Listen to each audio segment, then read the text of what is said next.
বন্ধুরে আমার বলতেছিলাম যুবক হৃদয় খুলে শোনো, আবু বকর সিদ্দিক এত বেশি দামি রে, আমার নবীজি নিজে পৃথিবীতে সবার সামনে বলেছেন, একদিকে আবু বকর আর একদিকে ওমর, দুজনকে নিয়ে নবী হাঁটতে থাকলেন, মসজিদে প্রবেশ করলেন।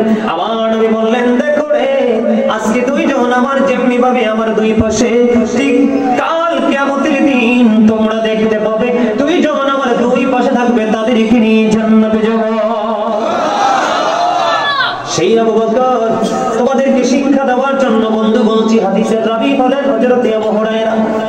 হযরত আবু হুরায়রা রাদিয়াল্লাহু তাআলা থেকে হাদিস কেন বর্ণিত, আমার নবী আপনার নবী তো জাহানের বাদশা নবী একদিন প্রশ্ন করলেন সবাইকে, তোমাদের মধ্যে কে আছো রে আজকে রোজা রেখেছো? এবার আবু বকর হাত উঠিয়ে বললেন, ইয়া রাসূলুল্লাহ আমি রোজা রেখেছি। আর জোরে জোরে বলুন না সুবহানাল্লাহ। প্রশ্ন কয়টা? একটা চলে গেল। এবার আমার নবী দুই নম্বরে দ্বিতীয়বার প্রশ্ন করলো, তোমাদের মধ্যে কে আছো আজকে যারা যায় অংশগ্রহণ করেছো? এবার আবু বকর হাত তুলে বললেন, ইয়া রাসূলুল্লাহ আমি। এই প্রশ্ন দুইটা চলে গেল। তৃতীয় প্রশ্ন হলো, আমার নবী বলছেন, তোমাদের মধ্যে কে আছো আজকে অসুস্থ মানুষকে সময় দিয়েছো, সেবা করেছো? এবার আবু বকর হাত তুলে বললেন, ইয়া রাসূলুল্লাহ আমি। সুবহানাল্লাহ। এবার আবার প্রশ্ন করলো আমার নবী, আপনার নবী দু জাহানের বাদশা নবী যুবক। এবার আমার নবী বললেন, তোমাদের মধ্যে কে আছো যে আজকে মিসকিনকে খাবার খাইয়েছো? এবার হাত তুললেন হযরত আবু বকর, আমি। এবার আমার নবী ডাক দিয়ে বললেন, তোমাদের কি শোনাচ্ছি যুবক, তোমরা শোনো, মা বোনদের কি বলছি শোনো, দুলাল পুরুত্তর পাড়ার মানুষ রে, সবাই প্রাণটা করে শোনো। এক এক করে চারটা প্রশ্ন করলো, চারটা প্রশ্নের জবাব দিলেন কে? আবু বকর সিদ্দিক। এবার আমার নবী বললেন, চার মধ্যে চারটা গুণ পাওয়া গেছে। কয়টা গুণ? চার মধ্যে চারটা গুণ পাওয়া গেছে রে, সেই জান্নাতি। আর জোরে জোরে বলেন না সুবহানাল্লাহ। এটা কি আমল না? আর জোরে বলেন, এটা কি আমল না? আমাদের মধ্যে স্পেশাল আমল হলো রমজান মাসের আমল। রোজা হলো স্পেশাল, রোজা হলো রমজান রোজা, যেটা ফরজ। আমার নবী আপনার নবী তিনি বলে দিয়েছেন, কেউ যদি ইচ্ছে করে একটা রোজা ভাঙে, সে সারা জীবন চেষ্টা করলো, একটা রোজা যে ভাঙলো ইচ্ছে করে, সেটার ক্ষতিপূরণ সে দিয়ে যেতে পারবে না। রোজা রাখলে লাভ না লস? আমি একটা হাদিস শরীফ বলি ছোট্ট। আল্লাহ রাসূল বলেছেন, সালাতুল খামস ওয়াল জুমআতু ইলাল জুমআ ওয়া রমাদানু ইলা রমাদান। কি রমাদান? আল্লাহ রাসূল বলেছেন, পাঁচ ওয়াক্ত নামাজ যে পড়বে, এক জুমা থেকে আরেক জুমার মাঝখানে যে এক জুমা থেকে আরেক জুমা পর্যন্ত যে পড়বে, এখানে সবচেয়ে বড় মজার খবর হলো রে, ওয়াল জুমআতু ইলাল জুমআ ওয়া রমাদানু ইলা রমাদান। আমার নবী বলেছেন, আমি পুরো হাদিস বলবো না, কারণ আমার আলোচনা এই দিকে নয়, এই আলোচনাটা বিস্তারিত ব্যাখ্যা করা আছে অনলাইনে। আমি আপনাদেরকে বলে দিতে চাই বন্ধুরে আমার, এই যে একটা রমজান থেকে আরেকটা রমজান মাঝখানে বিশাল একটা ডিসটেন্স আছে না নাই? বিশাল একটা গ্যাপ আছে না নাই? আমার দিকে দেখেন বন্ধুরে আমার, 360 দিনে ধরেন এক বছর। কতদিন? 360 দিনে ধরেন এক বছর। আমি 29টা ধরবো না, 30টাই ধরলাম। কয়টা? আপনার 30টা রোজা যদি হয়, 30 দিনে যদি এক মাস রোজা হয়, তাহলে এই বছরের এক মাস রোজা, ওই বছরের এক মাস রোজা, 60 দিন চলে গেল। কয়দিন? কথা বুঝে নেবেন, কয়দিন? এই 60 দিন দুই রোজার মাধ্যমে চলে গেল, আর বাকি আছে কয়দিন? 300 দিন। কয়দিন? আল্লাহর হাবিব বলেছেন, মুকাফিরাতুল লিমা বাইনাহুন্না ইযা তুরিবাতিল কাবাইর। আমার নবী জানিয়ে দিয়েছে, যুবক আজকে তোমরা সেই প্রেমের জগতের দিকে আসতে চাও না, পৃথিবীর লোভ লালসা নিয়ে থাকতে চাও। এই যে পৃথিবীর লোকটা, পৃথিবীর যে চাকচিক্যময় পরিবেশটারে তাৎক্ষণিক, কিন্তু আল্লাহ নবীর প্রেমের দিকে তাকিয়ে প্রেম করে যখন তোমরা জীবন অতিবাহিত করবে, তোমাদের এই পৃথিবীর মুখে তোমাদের সম্মান হবে স্থায়ী, আর পরকালে তোমাদের নামটা ইতিহাসের পাতায় লেখা হয়ে যাবে। আমার রাসূল বলেছেন, দুই দিকে দুই রমজানের মাধ্যমে, 2 মাসের মাধ্যমে 60 দিন চলে গেল, 300 দিন অবশিষ্ট। তুমি যদি ইচ্ছে করে যদি কোনো কবিরা গুনাহ না করো, এই বছরের এই রোজা, আবার পরের বছরের রোজা, দুই দিকের রোজার মাঝখানে যে দিনগুলো আছে রে, এই দুই দিকে রোজার কারণে তোমার সবগুলো সগীরা গুনাহ মাফ হয়ে যাবে। আল্লাহর হাবিব হাদিস শরীফ। তাহলে দুই দিকে রোজায় মাঝখানের গুনাহ কাফারা, তবে শর্ত হলো কবিরা গুনাহ থেকে বেঁচে থাকতে হবে। তাহলে এই গুণ কার মধ্যে পাইলেন? হযরত আবু বকর। ওনাকে নিয়ে আমি তোমাদের সামনে কথা বলছি, তোমরা শুনতে চাও না? 2 নাম্বার প্রশ্নটা কি ছিল নবীজি? আজকে জানাজায় কে অংশগ্রহণ করেছো? আমি আপনাদেরকে বলি, মুসলমানের প্রতিদিনের কর্তব্যের মধ্যে হচ্ছে মানুষ মৃত্যুবরণ করলে তার জানাজায় শরীক হওয়া। আজকের সমাজের মানুষ জানাজা দিতে চায় না, মানুষ মারা গেলে তার কবরে মাটিও দিতে চায় না, বেদাত বলে উড়িয়ে দিয়ে মোনাজাত দেয় না। আছে না কই? কথার নাম কথা বলেন না আমার আছে না? বন্ধুরে আমার সাবধান থাকতে হবে। আল্লাহর হাবিব জানিয়ে দিয়েছেন, সামাজিক বন্ধনে যদি তোমরা আবদ্ধ হতে চাও, সমাজের মধ্যে যদি সুশৃঙ্খল পরিবেশ তৈরি করতে চাও, তোমার এই সমাজটাকে যদি মডেল সমাজ হিসেবে যদি তুমি প্রিপেয়ার করতে চাও, প্রস্তুত করতে চাও, তাহলে আমার নবী বলেছেন, তোমার সমাজের ভাই হোক, যেই হোক, পরিচিত হোক, অপরিচিত হোক, দেখা মাত্রই তুমি সালাম দিয়ে দিবা। কেউ যখন অসুস্থ হবে বন্ধু তাকে দেখতে যাবা, কেউ যখন বিপদে পড়ে ডাক দিবে তুমি ডাক্তার তাকে সাড়া দিবা, কেউ যখন মৃত্যুবরণ করবে তার জানাজা অংশগ্রহণ করবা, তখন তোমাদের মধ্যে একটা বন্ধন তৈরি হয়ে যাবে। এই বৈশিষ্ট্য কার মধ্যে পাওয়া গেছে? হযরত আবু বকর সিদ্দিক। অনেক সাহাবী উপস্থিত, হাত তুলেছেন কে? হযরত আবু বকর। ও বন্ধু, দ্বিতীয় প্রশ্নটা হলো, কে অসুস্থ রোগীর সেবা করেছো? তোমরা জানো না বন্ধু, হৃদয় খুলে শোনো, এখন আদার্স মেন তো দূরের কথা, মা বাবাই অসুস্থ হলে সন্তান চায় না। আদার্স পার্সন, আদার্স পিপল তো যাক অন্য কথা, ঠিক কিনা? আমার কথা শুনেন বন্ধু, এখানে অনেক লম্বা নেয়ামত লুকাই। আমি আপনাদেরকে কোট করে বলছি, আমার দিকে দেখা বন্ধুরে আমার, যিনি অসুস্থ ব্যক্তিকে দেখতে, যেমন ঢাকা থেকে কুমিল্লা, কুমিল্লা থেকে ঢাকা আসে না নাই? এমন বন্ধু ব্রাহ্মণপাড়া থেকে কুমিল্লা, কুমিল্লা থেকে ব্রাহ্মণপাড়া আসে না নাই? আর জোরে আমার নবী, আপনার নবী, দু জাহানের বাদশা নবী, তিনি বলে দিয়েছেন, যুবক, কোন মানুষ যদি কোন অসুস্থ মানুষকে দেখতে যায়, সে নিজের আপন আত্মীয় হোক বা পর আত্মীয় হোক বা মুসলমান হোক, যেই হোক না কেন, কোন মানুষ যখন ধরেন, আমি আপনাদেরকে ভেঙে বুঝাইলে বুঝবেন না, আপনি ধরেন সকালবেলা বের হলেন, সকালবেলা বের হয়ে আপনার আস্তে আস্তে সন্ধ্যা হয়ে গেল, আসেন এরকম? কি হয়ে গেল? সকালে আপনি বের হলেন, আপনার সন্ধ্যা হয়ে গেল, ফিরে আসতে আসতে আপনার আমার প্রাণের নবী তিনি জানিয়ে দিয়েছেন, তুমি সকালে ঘর থেকে বের হয়েছো আর সন্ধ্যা হলো, তুমি রুগীকে দেখে ফিরে আসতে আসতে তুমি টেনশন করো না। যারা এমন করে রে, যারা এমন করলো, সকালে বের হলো, রুগী দেখতে দেখতে সন্ধ্যা হলো, সন্ধ্যা পর্যন্ত ঘরে আসলো, আল্লাহর হাবিব বলেছেন, এই পুরো সময় তো সেই রুগী দেখলো না, সে যেন জান্নাতি ফল কুড়াইতে থাকলো। আবার অনেকে আছে বন্ধু, সন্ধ্যাবেলা যায়, কখন যায়? যে আমার প্রিয় মানুষ অসুস্থ, আমি সন্ধ্যাবেলা তার বাড়ি যাবো, সারাটা রাত থাকবো, সকালবেলা ফিরে আসবো, তখনও বন্ধু সে সন্ধ্যায় গেল, পরের দিন সকালে আসলো, সে যেন জান্নাতি ফল কুড়িয়ে নিয়ে আসলো। আল্লাহর হাবিব বলেছেন, হযরত আলী রাদিয়াল্লাহু তাআলা আনহু থেকে হাদিস কারা বর্ণিত, আমার নবী বলেছেন, বন্ধু সকালে তুমি রোগী দেখতে যাবা, রোগীর সেবা করতে যাবা, তোমার জন্য 70,000 ফেরেশতা আল্লাহর কাছে ক্ষমা চাইবে।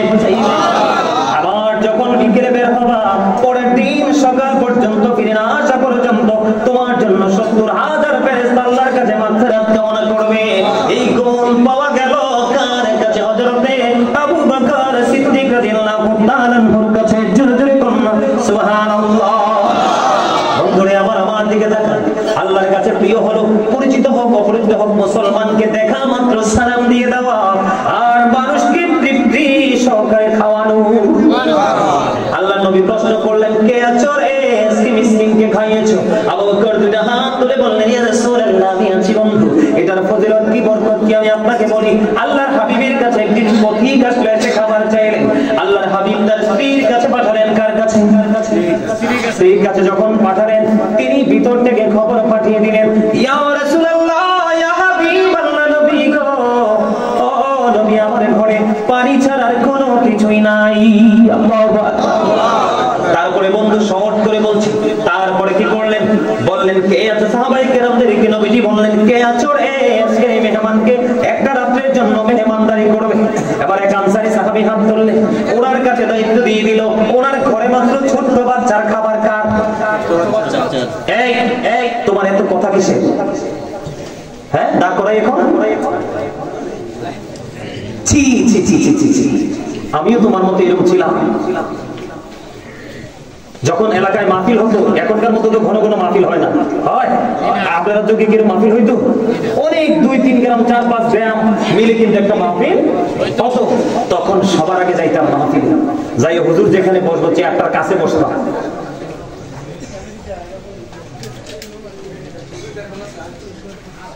বন্ধুরে আমার, আমি আপনাদেরকে বলে দিতে চাই, কত চমৎকার খবর দেখেন। দায়িত্ব নিলেন, এই ঘরে আছে, তার ওই সাহাবীর ঘরের মধ্যে আছে শুধু বাচ্চার খাবার, অন্য কারণে। সাহাবী তিনি বাড়ি চলে গেলেন, যাইয়া বিবিকে বললেন, বিবি রে সন্ধ্যা যখন হবে প্রদীপটা নিভাইয়া দিও, বাচ্চাটাকে কৌশল করে তুমি ঘুম পাড়াইয়া দিও। আজকে মেহমান আছে রে নবীজি, মেহমানের দায়িত্ব আমার কাছে তুলে দিয়েছেন, আমি নিয়ে এসেছি। আজকে মেহমানকে মেহমানদারি করবো। ও বন্ধু, বাচ্চার খাবারটা এই মেহমানকে খাইতে দিলেন। নবীজির সুন্নাতের প্রতি, নবীজির জবানের প্রতি, নবীজির কথার প্রতি সাহাবায়ে কেরামদের এত গভীর বিশ্বাস, শ্রদ্ধা, ভালোবাসা ছিল রে। ও বন্ধু, যখন এই আনসারী সাহাবী রাত্র চলে গেল, সকালবেলা যখন বের হলো, সকালে বের হওয়ার পরে নবীজি তার দিকে তাকায় তাকায় মুস্কি মুস্কি হাসে।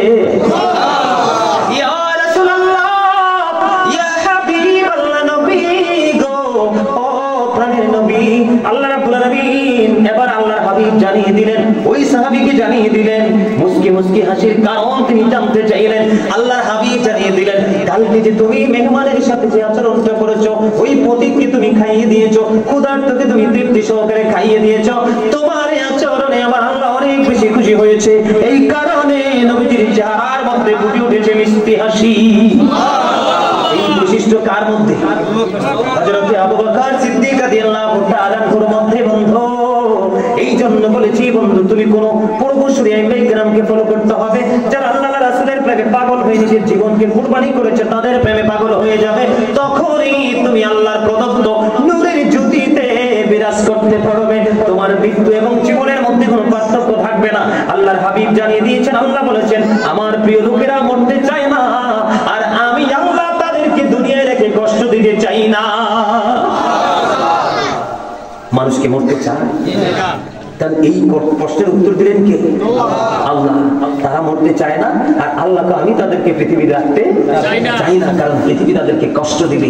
এই জন্য কষ্ট যেন দিতে না পারে, আমি তাদেরকে সুযোগ করে আমার কাছে নিয়ে আসবো। সে প্রিয় হতে হবে আমাদেরকে। কি হতে হবে? কি হতে হবে? আমি তোমাদেরকে বলি, আজকে একটা ওয়াজ না করলে করতাম না, শেষ করে দিতাম রে। দুলাল শেষ করবো না, তার মনটা বেশি একটা ভালো না, একটু সহজ সরল মানুষ নাকি? হ্যাঁ, জুমার দিন।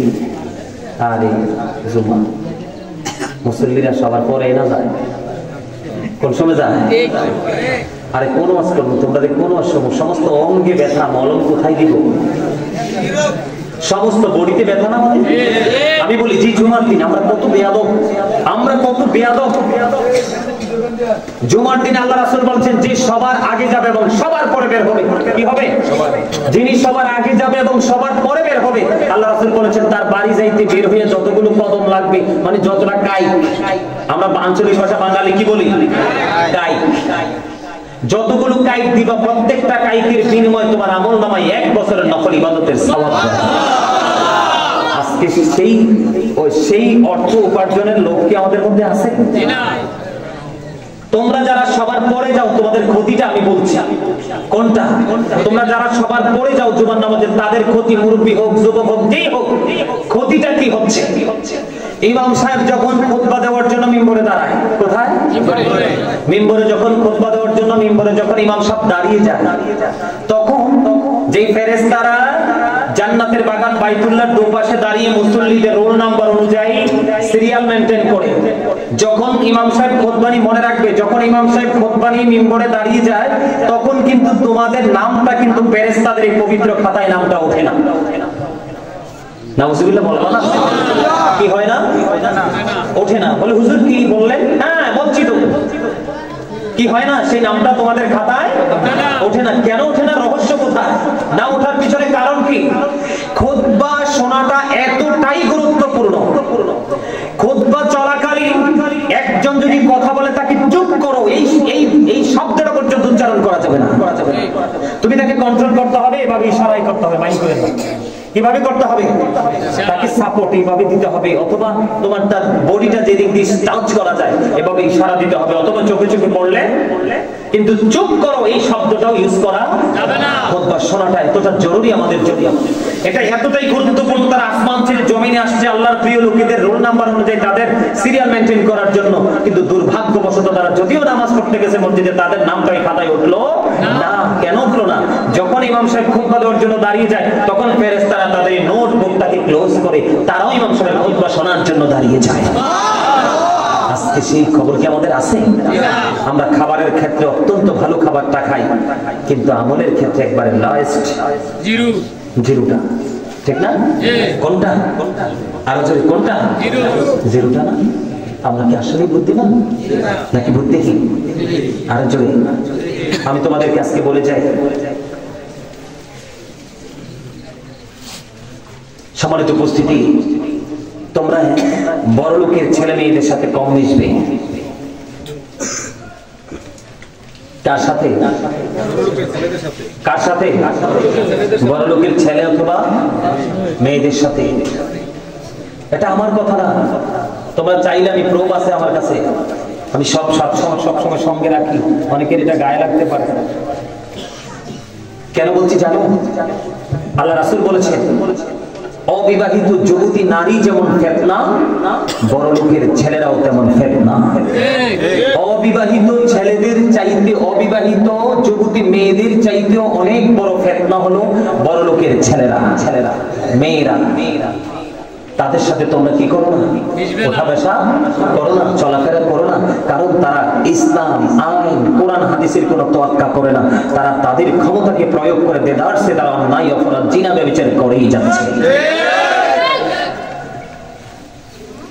কি করে যাচ্ছে? যুবক, বর্তমানে নারীদের জিনা, যুবক যুবতীদের জিনা প্রবল বেগে বেড়ে গেছে। অনলাইন খুললে দেখা যায় জিনার মাধ্যমে নারী ধর্ষণ, মৃত্যু। গতকালকে আমার ড্রাইভার বলল এক বড় লোকের ছেলের সাথে এক মেয়ের প্রেম হয়েছে। পরে ওই ছেলে মেয়েটাকে নিয়ে এমন ভাবে তাকে মেরেছে, গাড়ি কেটে মেয়েটাকে বডিটা টুকরো টুকরো করে বের করতে হয়েছে। কিন্তু মেয়ের পক্ষ কিছু করতে পারে নাই। তো ওরা অনেক পয়সার মালিক। এই জন্য আমি বলি, the rich are not always happy. ধনীরা সবসময় সুখী নয়। কোন ধনী? যারা আত্মার ধনী। আল্লাহ যারা, তারা যদিও দুনিয়াতে জন্মগ্রহণ করেছে দুঃখ ভোগের জন্য, বড়লোক তারা নির্যাতিত, কিন্তু সমাজের দুস্থ মানুষগুলো কি বলবে? তবে আল্লাহর কাছে তারা দামি, অলওয়েজ হ্যাপি, সবসময় তারা সুখী। এই আমার দিকে তাকাও। একটা যুবতী মেয়ে আরেকটা যুবতী মেয়ের সাথে একসাথে ঘুমাবে না, একই চাদরের নিচে বা একই কাঁথার নিচে। আল্লাহ রাসূল বলেছেন একটা যুবক ছেলে আরেকটা যুবক ছেলের সাথে একই কাঁথার নিচে ঘুমাবে না। তখনই পৃথিবী থেকে জিনা, ব্যভিচার উঠে যাবে। কি হয়ে যাবে? জিনা, ব্যভিচার যদি আমরা আমাদের সমাজ থেকে দূর করতে চাই তাহলে কি করব? একটা যুবক আরেকটা যুবকের সাথে একই কাঁথার নিচে ঘুমাবে না। লূত আলাইহিস সালামের জামানায় ছিল বলৎকার, যেটাকে সমকামিতা বলা হয়। কোন সময়? লূত আলাইহিস সালামের জামানায় ছিল এই নোংরামি। এই আমার দিকে তাকাও। আল্লাহ রাসূল বলেছেন একটা যুবক আরেকটা যুবকের লজ্জাস্থানের দিকে তাকাবে না, একটা যুবতী আরেকটা যুবতীর লজ্জাস্থানের দিকে তাকাবে না। নারীদেরকে বলেছেন তোমরা তোমাদের লজ্জাস্থানকে হেফাজত রাখো, আর পুরুষদেরকে বলেছেন তোমরা তোমাদের দৃষ্টিটাকে নিম্নগামী করে রাখো, নিচের দিকে করে রাখো। অনুমতি ছাড়া কখনোই কোন নারীর ঘরে কোন পুরুষ যাওয়া যাবে না। তার জন্য ভয়ঙ্কর সাপ আল্লাহ রাব্বুল আলামিন বরাদ্দ করে রেখেছেন। আল্লাহ হাবিবকে প্রশ্ন করা হলো, ইয়া রাসূলুল্লাহ, একটা নারীর জন্য দেবর, আল্লাহ রাসূল বলেছেন একটা নারী তার দেবরের সাথে দেখা করার চেয়ে মৃত্যু অনেক বেটার। একটা বেগানা নারী একটা বেগানা পুরুষ নির্জনে দেখা করা টোটাল হারাম। আজকে আমাদের সমাজে জিনা, ব্যভিচার, বলৎকার বেড়ে গেছে। এইগুলো থেকে আমাদেরকে উঠে আসতে হবে। এই যে গতকালকে খবরে দেখলাম যে মেয়ের ব্যভিচারের মাধ্যমে মেয়ের গর্ভে সন্তান প্রসব হয়েছে। রাষ্ট্রীয়ভাবে আমাদের বাংলাদেশে যে আইনি প্রক্রিয়ার মাধ্যমে ছেলেকে বিয়ের জন্য প্রেসার দেওয়া হয়েছে, যেই ছেলে বিয়ের আগেই মেয়ের গর্ভে সন্তান দিতে পারে, ওই ছেলে কি কখনোই মেয়েকে সাদরে গ্রহণ করতে পারে? এটার জন্য ইসলাম কিছু কন্ডিশন দিয়েছে। কি দিয়েছে? হযরত সুফিয়ান সাউরি রাদিয়াল্লাহু তাআলা তিনি বলেছেন, আমার দিকে তাকান, তিনি বলছেন আমি গোসলখানায় ঢুকলাম।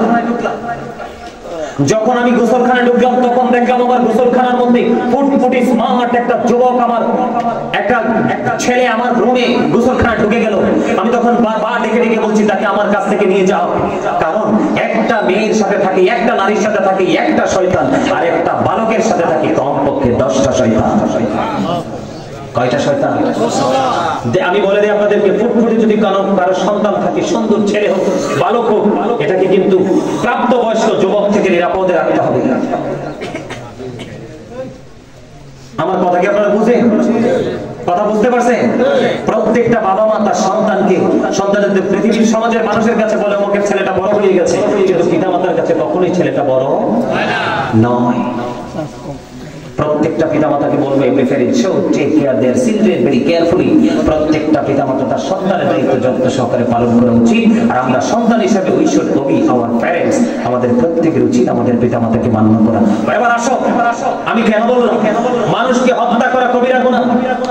একজন মানুষকে যদি বিনা কারণে হত্যা করা হয়, মুসলিম কান্ট্রিতে জন্য বেঈমানকে যদি হত্যা করা হয়, আল্লাহ রাসূল বলছেন সে যেন গোটা জাতিকে হত্যা করলো, সেই পাপ তার আমলনামায় চলে আসবে।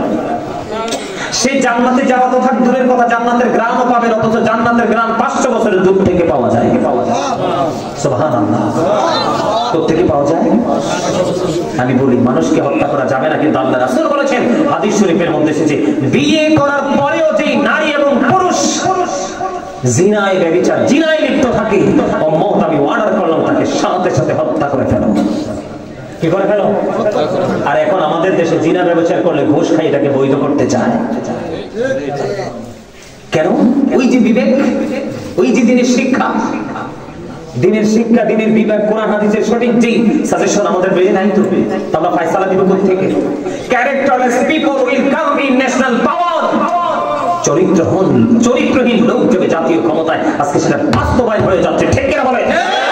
এটাই আমাদের জাতির জন্য লজ্জা, জাতির জন্য দুর্ভোগ, জাতির জন্য কলঙ্ক। আমার কথা কি বুঝে আসছে?